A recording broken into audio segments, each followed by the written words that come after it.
Listo.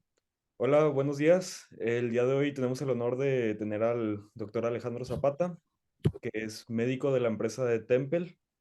Y pues bueno, doctor, buenos días. Buenos días, Max. Buenos días a todos, a la orden. Aquí estoy a su disposición. Gracias por programarme la entrevista. Estoy a sus órdenes. Doctor, coméntame, platíqueme un poco de usted, por favor. Ok, bueno, mi nombre es Alejandro Zapata, soy médico laboral, tengo 20 años en este campo, 20 años de experiencia. He trabajado para empresas como Caterpillar, consultoría como KPMG, empresas de manufactura también como Biopapel, y actualmente aquí en Temple tengo 12 años trabajando. Entonces, tengo una amplia experiencia. El camino que he recorrido es iniciando mi carrera, fue prácticamente la atención de accidentes laborales. Si hablamos de esta experiencia, te puedo decir que tengo un récord de más de 5,000 accidentes atendidos, de todo tipo, lo que tú quieras, hablando de contusiones, hablando de heridas, hablando de quemaduras, hablando de atrapamientos. Eh, Sobre todo en Caterpillar teníamos muchos accidentes. Ahí en aquellos años teníamos alrededor de 70, 80 accidentes por mes. Entonces ahí tuve mucha experiencia con la atención de accidentes. Adicional a eso, bueno, tuvimos un contrato con un cirujano plástico para la atención de accidentes porque sí había en los procesos accidentes muy graves. Entonces, prácticamente, aparte, tuve que tener un curso ahí con un cirujano plástico para poder dar estas atenciones y bueno, eso me dio expertise en la atención. Ahí prácticamente fue la parte de higiene, la parte de atención de accidentes y apenas ahí eh, fue prácticamente donde al final de los 8 años que estuve ahí, fue cuando tomé la decisión de que ya no quería atender accidentes, de que quería prevenirlos, ¿verdad? Entonces empecé a capacitarme prácticamente en lo que es el área de seguridad. Y ya después de la mano, pues vaya con medio ambiente, casi todo lo que veas tú de seguridad siempre va a ir con la mano de medio ambiente. Entonces ya me empecé a capacitar también, me hice auditor líder de la norma 14001, ya empecé a ver otros temas, ¿verdad? Ya empecé a ver respuesta a emergencias, todo lo que son manejo de residuos, o sea, en la parte de medio ambiente, manejo de residuos, contaminación al aire, contaminación al agua, el manejo de los químicos, lo que es las sustancias peligrosas. Empecé a ver ya lo que es respuesta a emergencias, brigadas.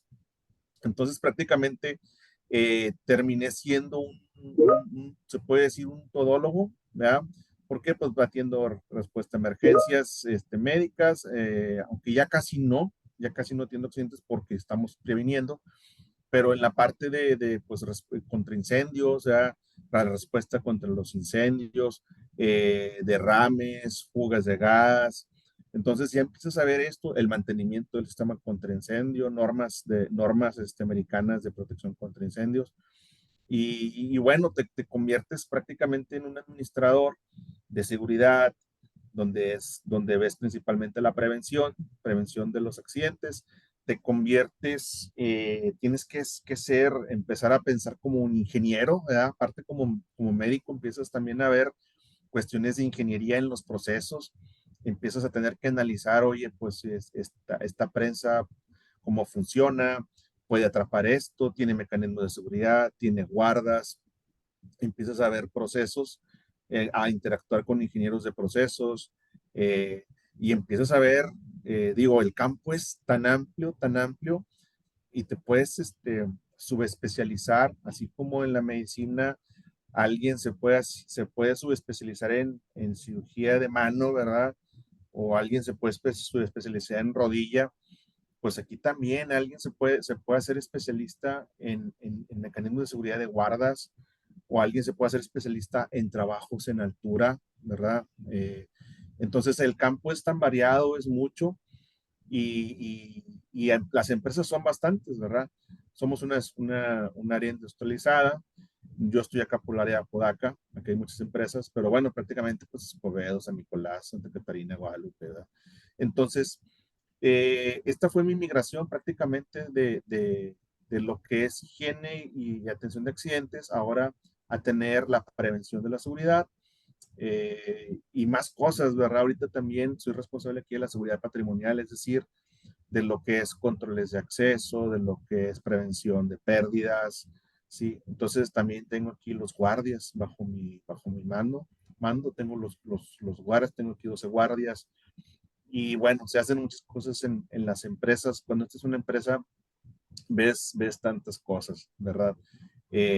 Imagino que ya pues también tu papá te ha platicado que pues tiene muchos alcances, ¿verdad? Aquí Sí, hay muchos, este, tiene, muchos tiene, riesgos. tiene muchas áreas, ¿verdad? Y entonces se entretiene a uno aquí, ¿verdad? Pero en Sí, sí, sí eso es, aquí prácticamente lo más crítico para mí es la prevención de accidentes, pero tenemos la parte de higiene, ¿verdad? Lo que es la exposición a los riesgos, ¿verdad? En la parte propiamente de salud, ¿qué es lo que haces? Bueno, buscas que desde que contratas a una persona veas ciertos requisitos, tienes que pensar en muchas cosas, ¿verdad? Tienes que pensar en tu ambiente laboral. Voy a mencionar un ejemplo. Si tus procesos tienen mesas de trabajo, ¿verdad? A cierta altura, ¿verdad? Y no pueden ser modificadas, tienes que pensar en poner a una persona adecuada a esa altura. Estamos hablando ya de ergonomía, ¿verdad? Estamos hablando de modificar las capacidades de los materiales, ¿verdad? Hay por ahí una norma de ergonomía que te dice, oye, pues una persona, un hombre adulto, no debe cargar más de 25 kilos una sola persona. Entonces, imagínate, tienes que ver todos los procesos, todas las prensas, el material que sacan, aquí es acero, tienes que revisar que no pase de 25 kilos, ¿verdad? Y luego imagínate eso hasta dónde se extiende, porque tú lo ves aquí, pero tienes que verlo y tienes un proveedor que te va a traer un material, tienes también que ver eso, ¿verdad? O a veces el cliente te dice, oye, no produzcas piezas o números de parte donde sean más de 25 kilos. Si vas a tener mujeres, oye, que no pase de 15, ¿verdad? Entonces ya empiezas a ver cuestiones de ergonomía de ese tipo también. Desde que contratas a la persona, tienes que ver que sea adecuado el proceso a la persona, ¿verdad? La ergonomía habla de adaptar los procesos a las personas, pero en algunas ocasiones ya está el proceso hecho y no vas a poner una persona diferente porque se va a lastimar. Tienes que buscarle la posición adecuada, ¿verdad? A veces ves en los libros algunas cosas, ya en la práctica es otras, pero tienes que aplicar la ley. Finalmente tienes que poner a la persona adecuada en el proceso adecuado, ¿verdad? Eso implica desde la selección, ¿verdad? Y luego, bueno, eso es la parte de ergonomía. Te voy a platicar, por ejemplo, la exposición de los agentes químicos. Tienes un agente que solda, tienes soldadores.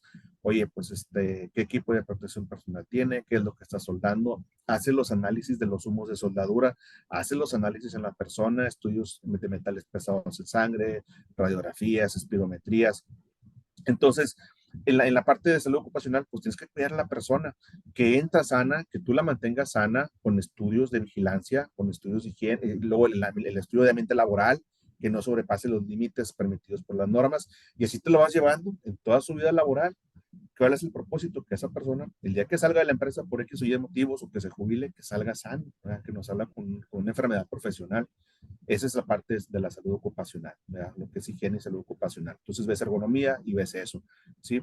Entonces, en la parte propiamente que comentas de salud, pues eso es lo fuerte, ¿verdad? Entonces, las empresas buscan médicos ocupacionales en donde revisen la salud de los trabajadores, en donde investiguen las exposiciones, investigues a qué químicos se está exponiendo, si están usando los equipos de protección personal adecuados, implica presupuesto, o sea, un estudio de esos cuesta dinero. Entonces, tú tienes que hacer tus presupuestos, tienes que decir, oye, ¿sabes qué? Pues yo tengo 200 soldadores, pues ocupo estas 200 pruebas, estos 200 exámenes, tienes que presupuestarlo. No hay vuelta para atrás, ¿verdad? No hay como que, no lo hago, así que lo haga, no. No, ¿por qué? Porque se va a enfermar la persona y vamos a tener problemas legales, ¿verdad? ¿Alguna otra cosa que me quieran preguntar? O sea, ahorita estoy hablando así en general de lo que es salud ocupacional, lo que es ergonomía, lo que es la exposición, químicos, pero uy, es tan variado, este, ahí por campo, ¿verdad? Hay una serie de enfermedades pulmonares, hay enfermedades de la piel, o sea, cada aparato, cada sistema del cuerpo tiene diferentes secuelas dependiendo a los químicos o sustancias que te vas exponiendo, ¿verdad? En ese sentido hay mucho campo, ¿verdad? Hay empresas que se dedican o trabajan mucho las sustancias químicas y tienes que ser bien cuidadoso con ese tipo de cuestiones, ¿verdad? O sea, hay cientos de químicos que pueden generar efectos por decir, nada más al contacto en la piel, ¿verdad? Y no se diga más aún, más si es algo que va a respirar, que va a dañar el pulmón o que va a entrar en circulación, ¿verdad? A dañar otros órganos como el hígado, como los riñones, ¿verdad?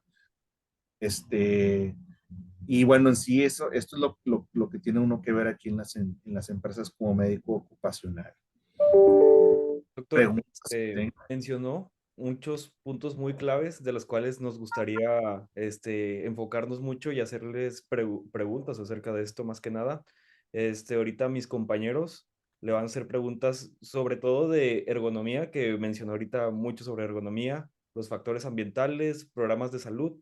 Entonces, si me permite, me gustaría que le hiciéramos preguntas acerca más sobre esto. Claro que sí. Bueno. Vale. Ahora va mi compañero, que va a hacer una pregunta de ergonomías. Bueno, buenos días. Me presento, soy Devani y me gustaría preguntarle acerca de ergonomía. Principalmente, ¿cómo están configurados los espacios de los trabajadores precisamente pues para evitar pues lesiones en el trabajo?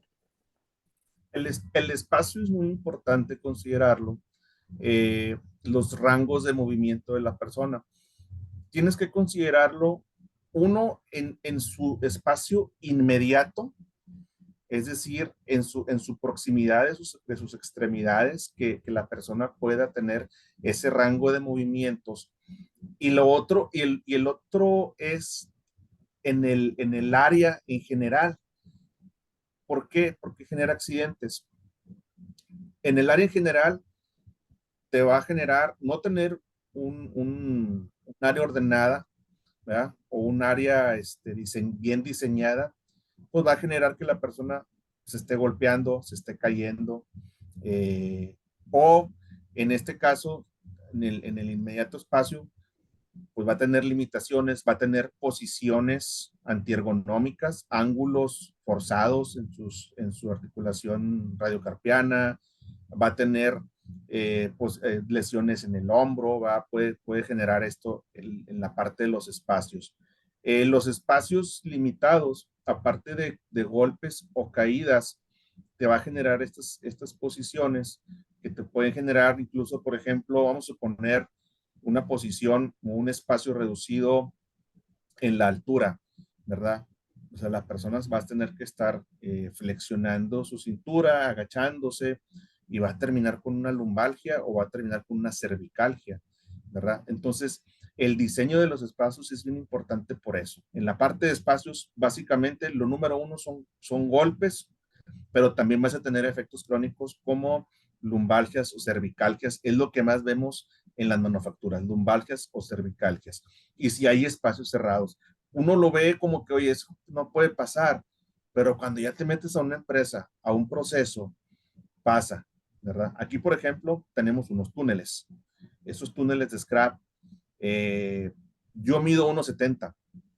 Yo me tengo que agachar como 15 centímetros para entrar.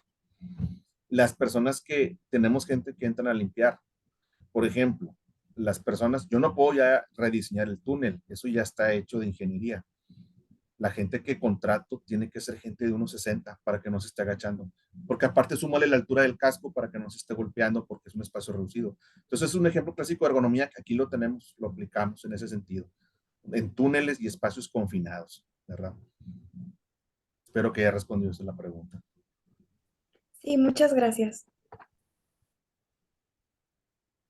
Bueno, buenos días, yo soy Dayana Villarreal. Mucho gusto, doctor.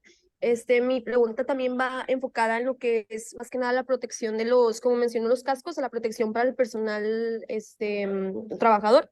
Entonces me gustaría que me mencionara cuáles son como las medidas principales que estos ocupan, por ejemplo, cascos, ya sea chalecos o ese tipo de material. Sí, mira, partes de un análisis de riesgo. En un análisis de riesgo, como su nombre lo indica, vas a analizar y vas a ponderar, oye, esta persona se puede golpear la cabeza porque entra a un espacio reducido o porque arriba hay grúas y moviendo materiales y le pueden pegar, ¿verdad? Entonces, haces esa evaluación, oye, ¿qué tanto se puede pegar? Una. Dos, ¿qué materiales va a manejar?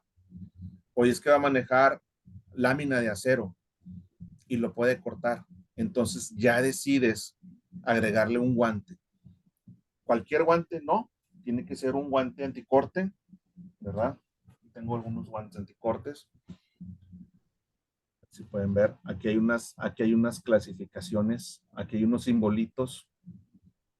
Estos símbolos son unas clasificaciones que hablan de la resistencia del guante, de la resistencia a la punción, al corte, al desbaste o desgaste. Por ejemplo, estos guantes los usamos para el producto de aquí.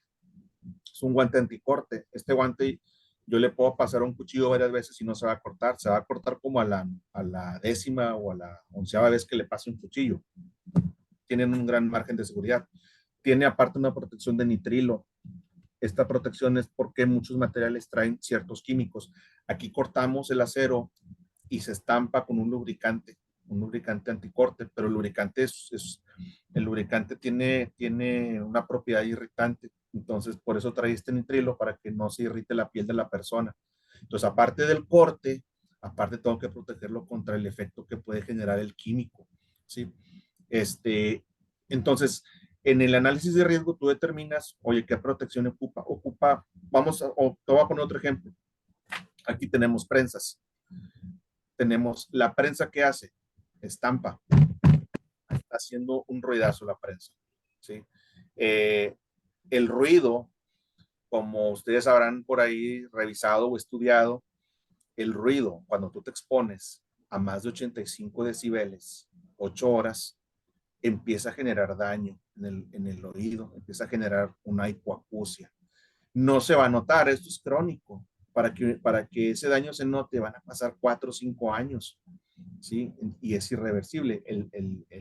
La hipoacusia neurosensorial, que es la que se genera por la exposición al ruido, es irreversible. Entonces, pues tienes que dar tapones, ¿verdad?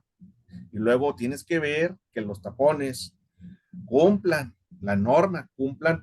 Hay unos que te protegen, que tienen un nivel de reducción de 25 decibeles, 27, 30 decibeles. ¿Sí? Aquí la gente se expone en las prensas a 85, 90 decibeles. Entonces estamos en el riesgo del ruido. Entonces yo digo, hay ruido, le pongo tapones. Se puede golpear la cabeza, le pongo un casco. Va a manejar lámina, le pongo los guantes. ¿Sí?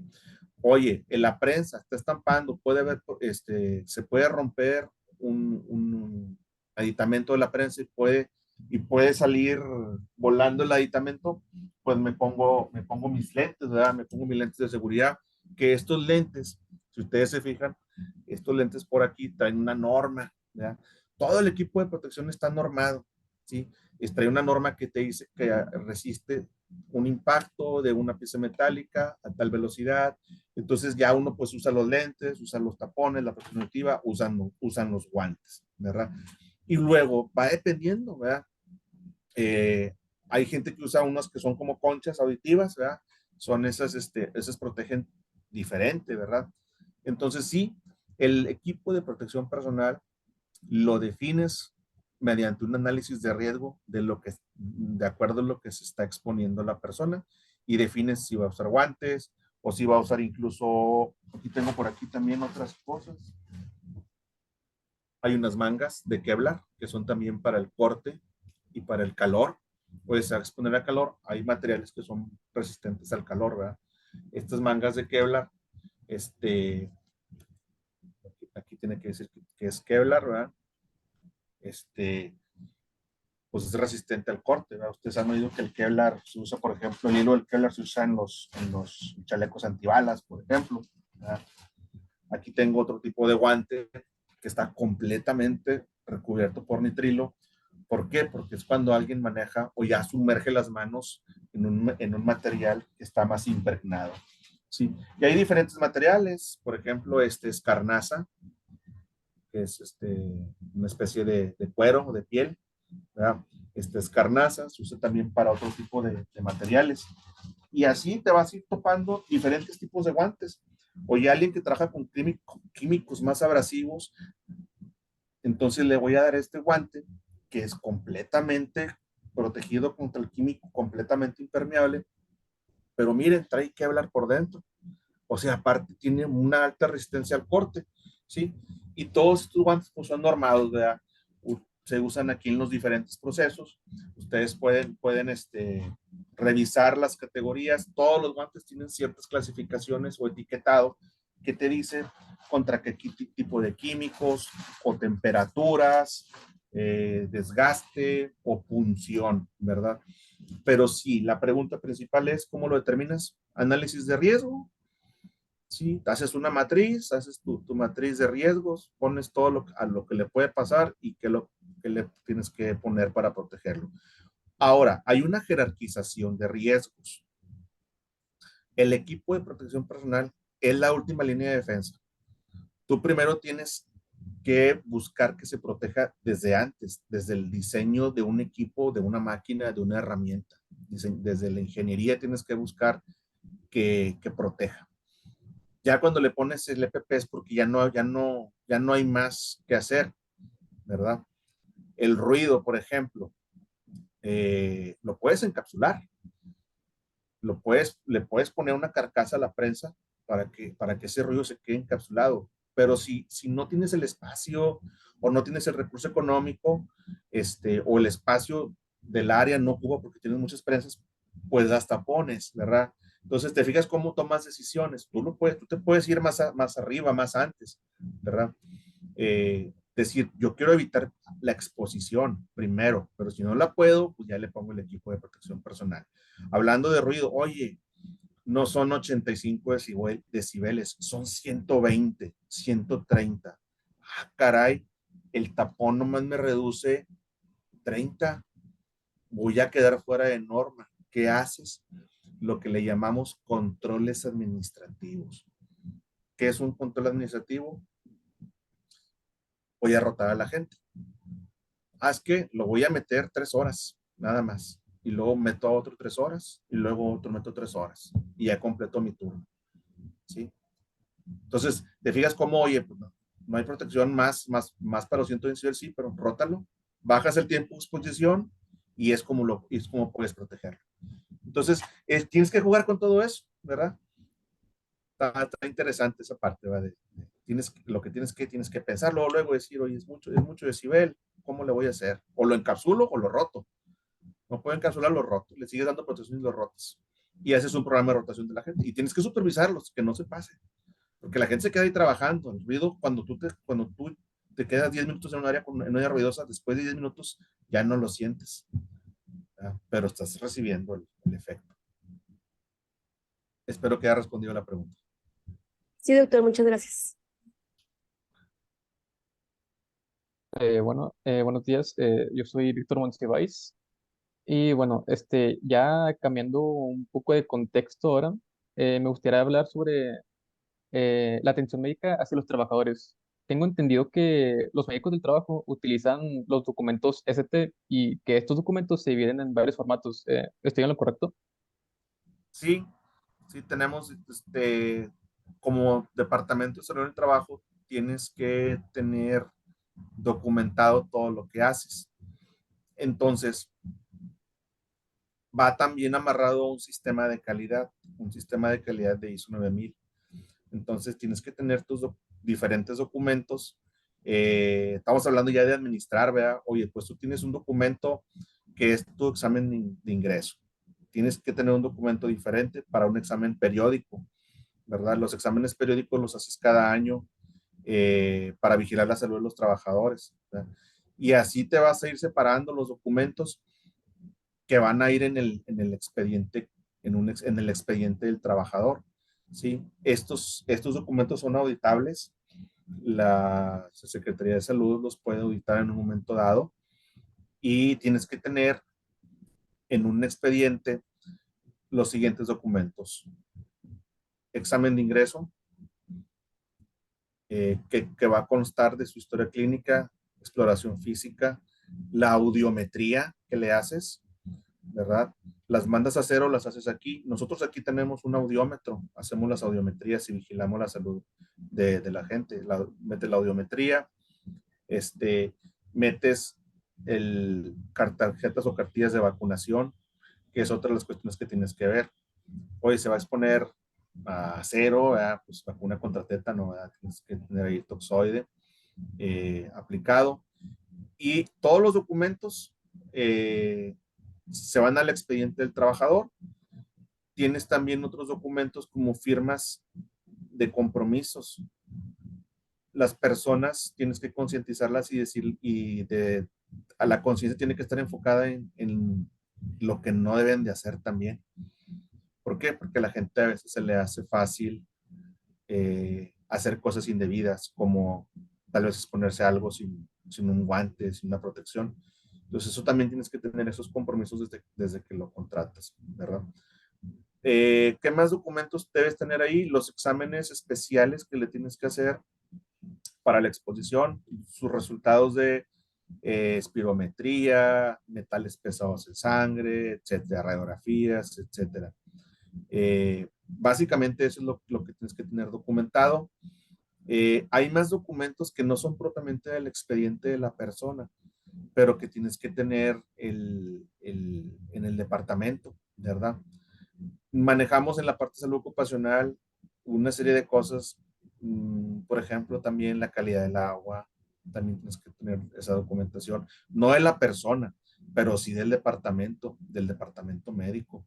Nosotros, por ejemplo, aquí revisamos, le hacemos una auditoría al servicio del comedor bajo una norma que es la norma 252 de la Secretaría de Salud. Revisamos las condiciones de la cocina. Entonces, todos esos son formatos de auditoría que los tenemos aquí guardados. Tenemos diferentes carpetas de las diferentes auditorías que hacemos al comedor, a la gente de limpieza, la calidad del agua. Hacemos análisis físico-químicos de la calidad del agua potable y los tenemos aquí en diferentes carpetas. Entonces, la parte de salud principalmente es la exposición al trabajador, pero sí ves también otras cosas que van alrededor de eso. Muchas gracias, doctor. Buenos días, doctor. Mi nombre es Oscar Padilla, mucho gusto. Y abarcando un poco el tema que acaba de mencionar sobre los exámenes médicos, ¿cuáles son los principales exámenes que se piden para cuando un trabajador quiere empezar a trabajar en su empresa? Ok, es muy variado, pero tienes que revisar que la persona, tú como empresa tienes que evaluar que la persona no tenga ya un deterioro en la salud derivado de otra exposición, ¿verdad? Estos exámenes sí están enfocados en el cuidado de la persona, pero también tienen un propósito legal, ¿verdad? El propósito legal es también decir, oye, esta persona ya entró así, ya estaba con ninguna enfermedad y yo la voy a proteger y le voy a proteger de esta forma y voy a medir que no se complique lo que trae. Pero ¿qué pides? Pues pides biometría hemática, tienes que ver sus células de la sangre. ¿Por qué? Porque hay ciertos metales pesados que dañan la médula ósea, donde la persona pues puede presentar alteraciones o puede incluso presentar algún tipo de leucemia por exposición a ciertos metales pesados. Entonces pides biometría hemática, pides química sanguínea, pides también radiografía de tórax y de columna lumbosacra. ¿Por qué? Pues, ¿por qué de tórax? Porque tienes que ver, oye, este ya tiene un daño de otra exposición, ¿verdad? Columna lumbosacra, por las cuestiones ergonómicas, ¿sí? Pides también examen general de orina, principalmente, y espirometría, ¿sí? Como exámenes también le agregas la audiometría,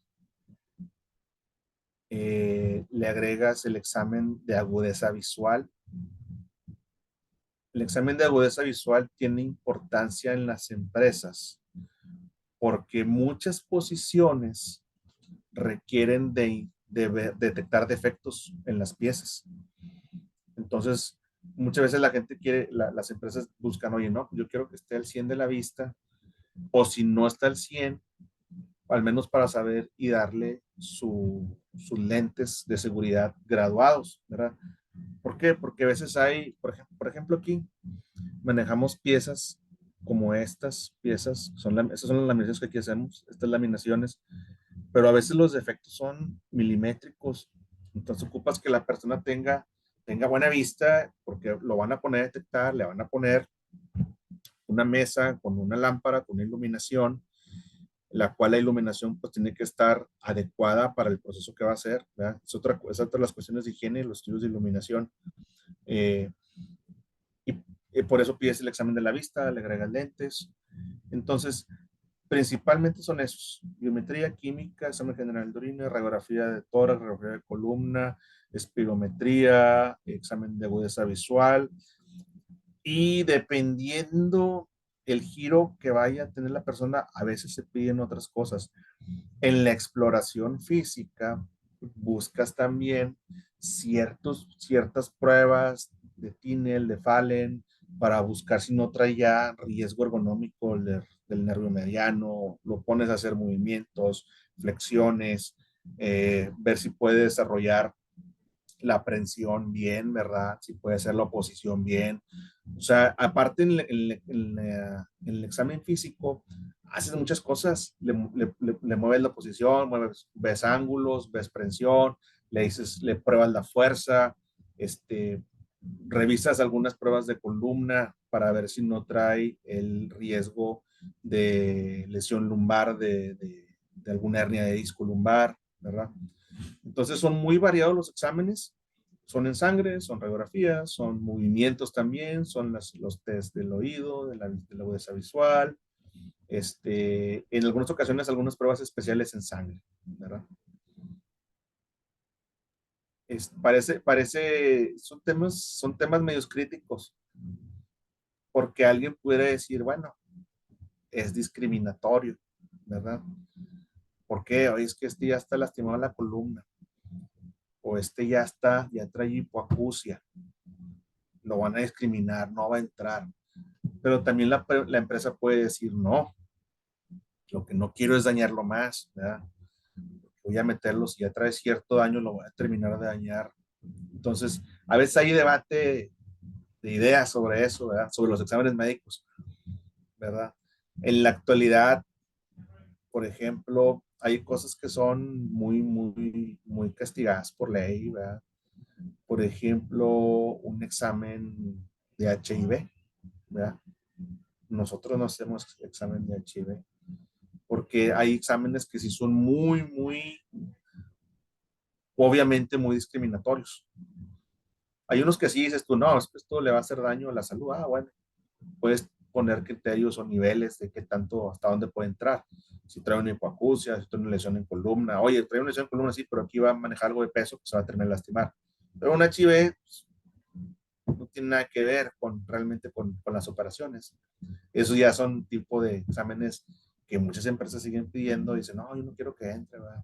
Por esto, ¿verdad? O es que trae diabetes y se va a estar incapacitando a cada rato, sí se vuelve discriminatorio, pero también para eso la salud ocupacional tiene la parte de la medicina preventiva. Hay un pedacito que te dice que tienes que controlar a esa gente, que tienes que educarla, que tienes que meterla a un programa y darle herramientas para controlar su presión alta, su glucosa, sus niveles de lípidos. Entonces, te fijas cómo un tema nos va llevando a otro. O sea, hay empresas que dicen, no, es que está gordo, tiene sobrepeso, tiene obesidad grado 3. ¿Verdad? Pues en temas de discriminación, ¿verdad? Oye, bueno, pues para eso tenemos que tener esos programas. Yo contrato a la gente de acuerdo a su capacidad, de acuerdo al proceso, pero también tengo que buscar educarla. Está la parte de los programas de salud preventiva. Y ahí entra todo eso. Puedes contratarlo y lo metes a un programa de control de peso, le metes un nutriólogo, en tu comedor gestionas tener comidas de dieta y todo eso es parte de la salud ocupacional, ¿verdad? Muchas gracias, doctor. No por nada. No, Hola, hay, buenos días, hay- doctor. hay mucho tema, hay Mi... mucho tema. Sí, ¿verdad? Bueno, mi nombre es Laisha González y es un placer. Yo le quisiera platicar, que me platique un poco sobre los factores de riesgo en los empleados y principalmente el cómo se puede fomentar un entorno laboral saludable desde el punto de vista psicosocial. Ok. Estamos hablando de la norma 035, me imagino, ¿verdad? Esta norma tiene poco que se implementó.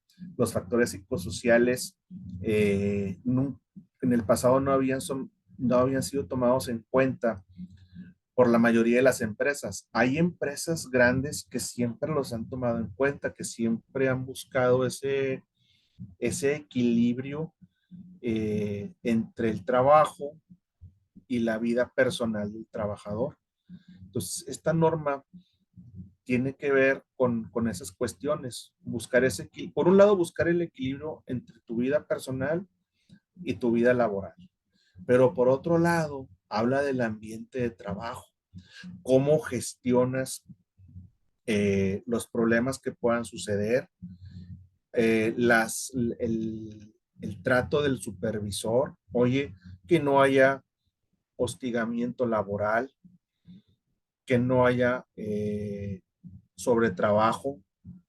Me refiero también a las horas de trabajo, el tiempo extra o a los trabajos cuando son muy pesados, a que tengas tú un programa de rotación, que no sea monótono el trabajo, por ejemplo.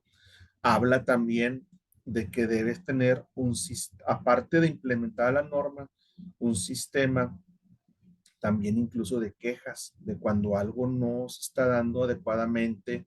Oye, es que yo tengo un supervisor bien látigo, está sobre mí todo el tiempo, cada rato me está preguntando que cómo va la producción, a cada rato me mide el tiempo para ir a comer y no me paso el tiempo y me sigue, entonces tienes que tener un sistema de quejas. Entonces, la norma 35 es muy amplia, pero busca todo ese bienestar, todo ese equilibrio para que la persona también pueda tener un buen desempeño laboral. ¿Sí?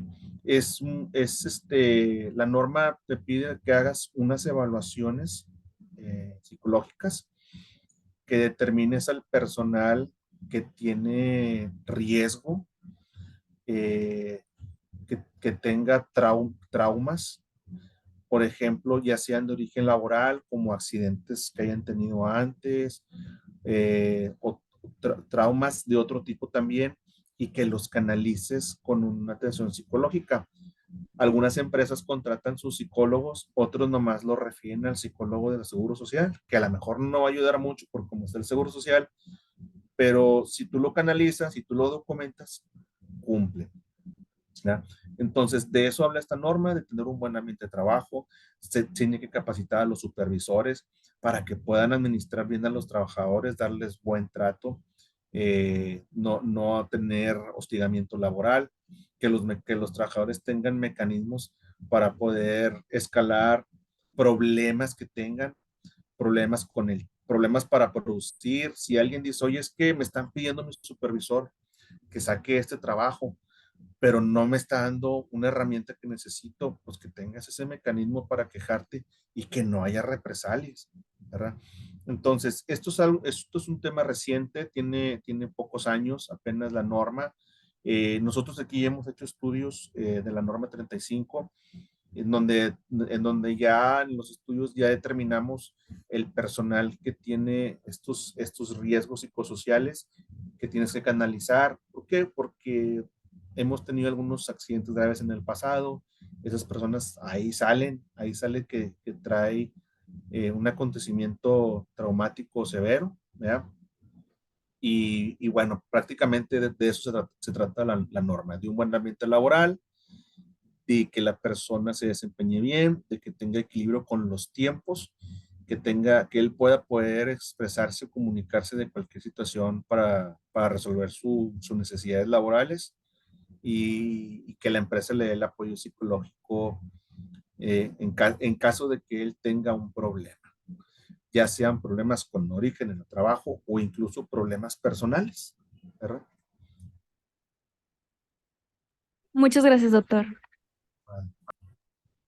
Y doctor, ya por último, le quería preguntar acerca de los factores ambientales. Más que nada, usted ya nos mencionó que pues en la empresa se trabaja con muchos químicos y con muchos materiales que son un alto riesgo para los trabajadores, pero me llamó mucho la atención, más que nada lo que es el acero, el aluminio, que pues cuando lo cortan, obviamente, pues suelta lo que es un polvo. ¿Cómo, cuáles son las medidas de prevención para estos tipos de polvo, más que nada los materiales? Mira, nosotros pedimos la hoja de seguridad del producto. En la hoja de seguridad, tú vas a poder ver el grado de daño a la salud que puede generar. La hoja de seguridad te dice, oye, genera nada más irritación en vías respiratorias, o puede generar fibrosis pulmonar, o puede generar cáncer, dependiendo de la exposición.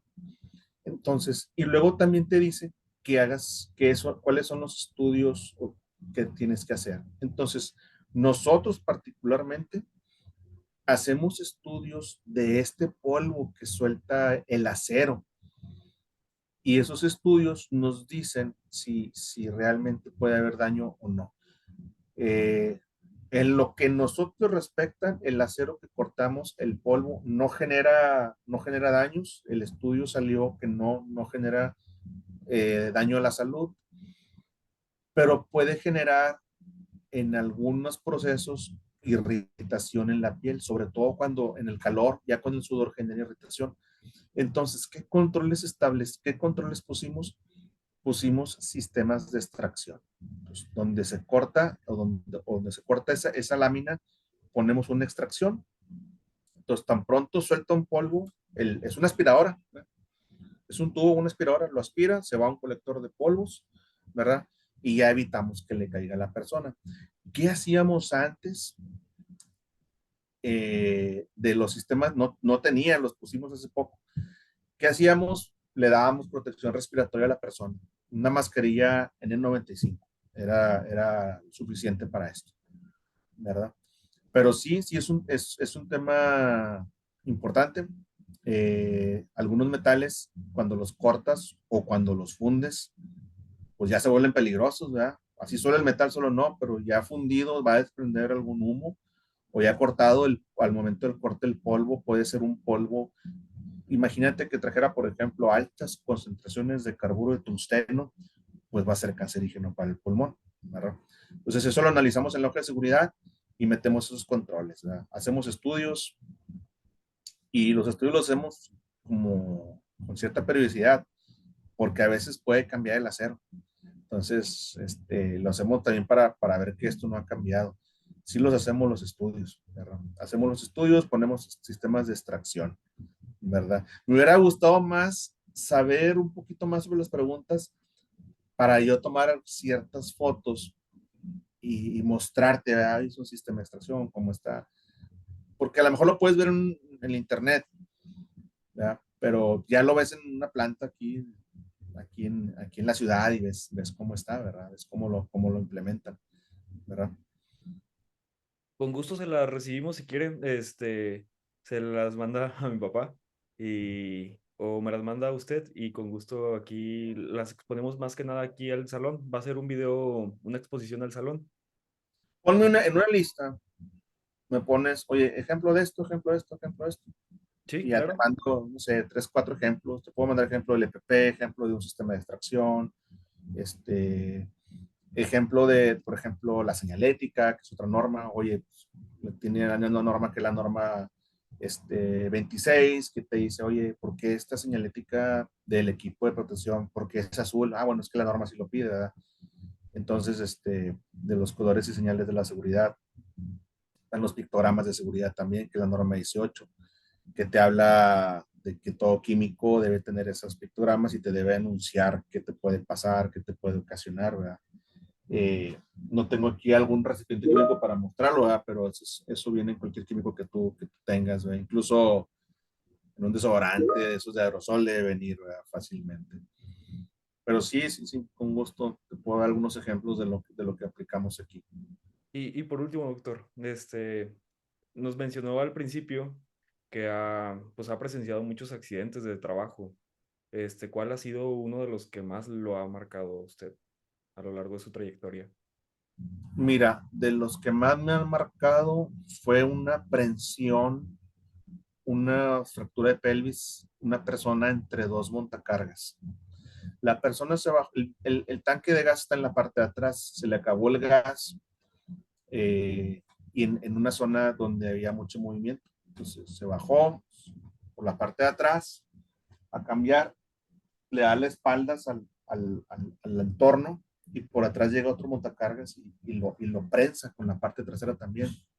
Entonces tuvo una fractura de pelvis muy severa y con hemorragia. O sea, de hecho estaba hipotensando ahí, ¿verdad? Tenía una hemorragia interna, digo, no la puedes ver, pero dentro de lo que monitoreas la presión arterial y ves que va en pico hacia abajo y pues tienes que moverte rápido, ¿verdad?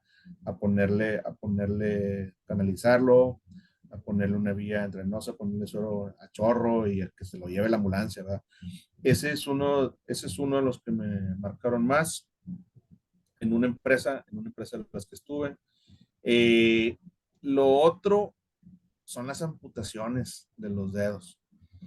Me ha tocado ver amputaciones de una punta de un dedo, pero me ha tocado ver unos donde ya agarra pues ya prácticamente muy cerca de lo que es la primera falange, ¿va? Y esas también son muy traumáticas emocionalmente.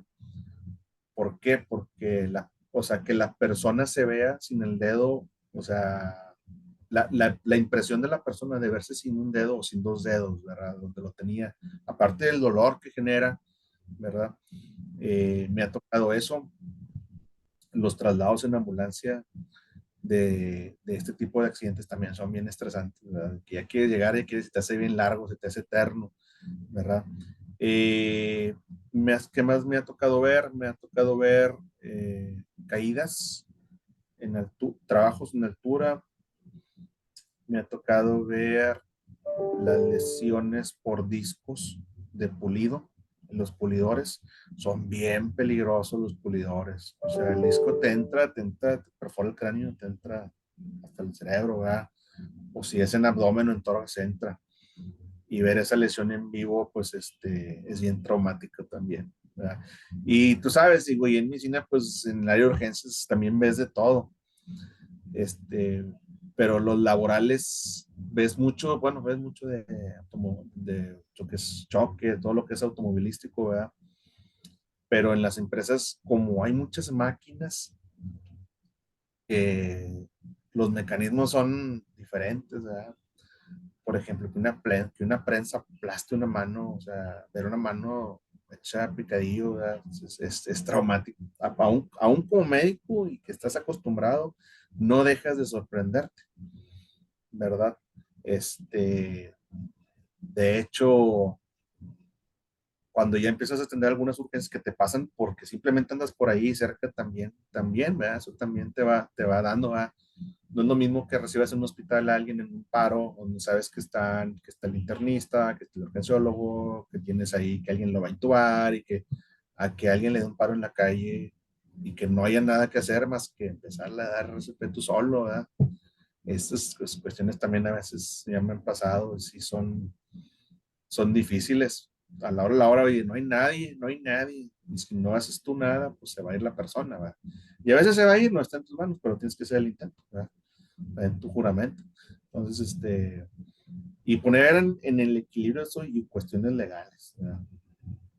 A veces también por atender a alguien te puedes llevar un susto legal una detención, una demanda, ¿verdad? No está tan fácil para los médicos a veces atender algo. Lo ideal es que te respalde tu empresa, ¿sí?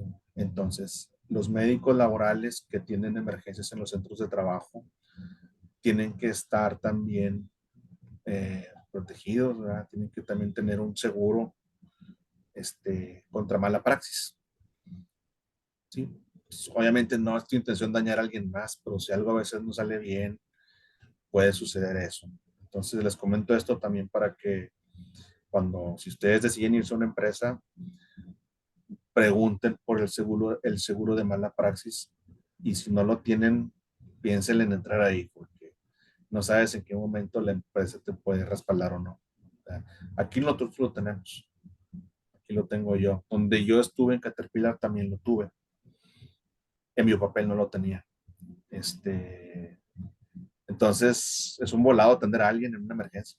De repente te pueden voltear la moneda y te pueden decir que tú le causaste un daño. Entonces hay que cuidar esa parte legal. Tengan muy presente la parte legal en las atenciones. Es bien importante. Te vas a la cárcel por algo que a lo mejor ni hiciste, ¿verdad? ¿Por qué? Porque ya a la hora a veces los familiares no buscan quién la hizo, sino quién la pague, ¿verdad? Buscan hacer algún tipo de justicia. Y tú por ayudar a alguien te vas a arriesgar.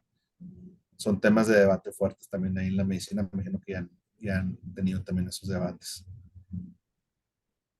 Bueno, doctor, le agradecemos demasiado su tiempo y por platicarnos mucho acerca de lo que es la medicina del trabajo y de toda su trayectoria. Le queremos agradecer de parte mía y de todo mi equipo por tomarse el tiempo de contestar todas nuestras preguntas. Hombre, encantado. Qué bueno. ¿En qué van o qué están haciendo ahorita? ¿En qué año van? ¿O ya están en especialidad o No, apenas vamos en cuarto semestre.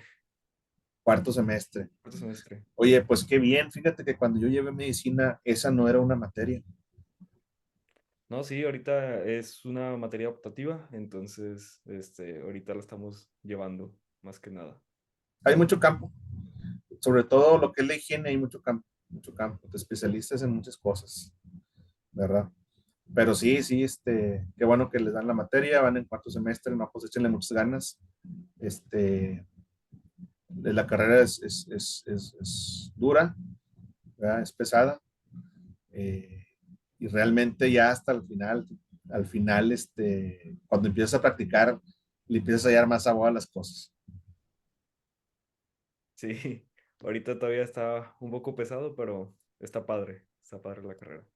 No, échenle ganas, a las materias. No sé si están viendo ahorita farma o todavía no ven farma. No, todavía falta un año para que la veamos. Ahorita están viendo Estamos viendo microbiología neurobiología, e inmunología.